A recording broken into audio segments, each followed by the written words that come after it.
Secrets of God's में मैं सिद्धार्थ ब्रह्मभट्ट आप सभी का एक बार फिर से स्वागत करता हूं। और इस वीडियो में आपको ये बताऊंगा कि तंत्र साधना क्या होते हैं। कई सारे लोगों ने मुझे ईमेल किया है, कमेंट्स में भी पूछा है कि सर ये तंत्र साधना क्या है, बुरी है, क्या है, होता क्या है।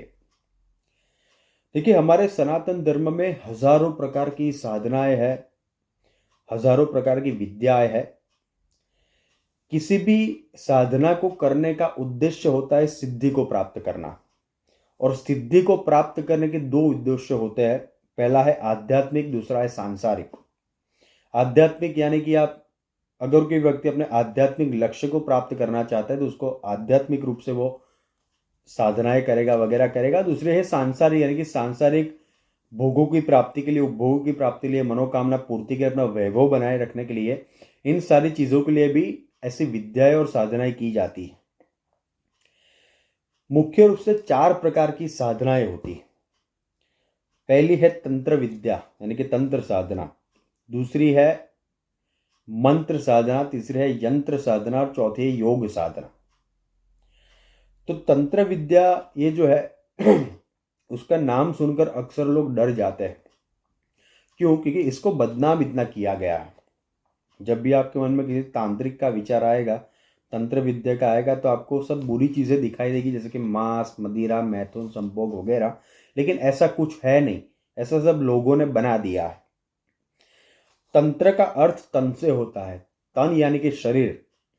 मंत्र का अर्थ आपके मन के साथ होता है, यंत्र का अर्थ किसी वस्तु के साथ होता है, और योग विद्या का अर्थ आपकी आत्मा से, यानी कि आत्मा को परमात्मा से जोड़ना, यानी कि एक आध्यात्मिक सेतु।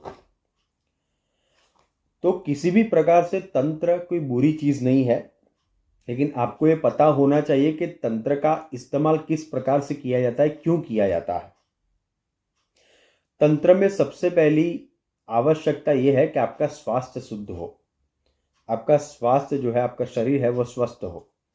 क्योंकि आप जो भी अपने कार्य कर रहे हैं आध्यात्मिक दृष्टिकोण से या सिद्धि को प्राप्त करने के लिए, उसके लिए सबसे पहले आपकी जरूरत पड़ेगी आपके तन की, यानी कि आपके शरीर की।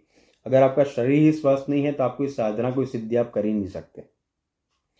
तो तंत्र का अर्थ मांस, मदिरा, संभोग, मैथुन से आप कभी भी मिलाकर ना देखिए। हाँ, तंत्र में कई सारे देवी देवताओं की इस प्रकार से साधना की जाती है, उसमें इनको ये अर्पित किया जाता है एक सिंबल के रूप में, एक ऐसे रूप में नहीं कि उसको आप अर्पित करके आप उसको खुद ग्रहण कर ले, इस प्रकार से नहीं होता।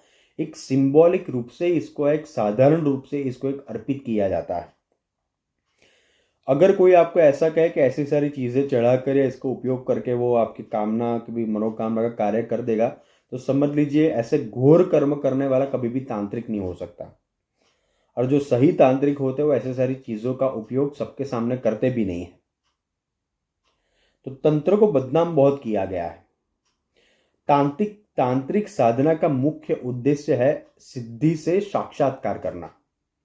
इसलिए इसमें सबसे पहली आवश्यकता है अंतर्मुखी होने की। अंतर्मुखी यानी कि आपकी जितनी भी इंद्रियां है सारी, वो आपके अंदर, आपके वश में रहनी चाहिए। अगर वश में नहीं है तो आप तंत्र विद्या कभी नहीं कर पाओगे।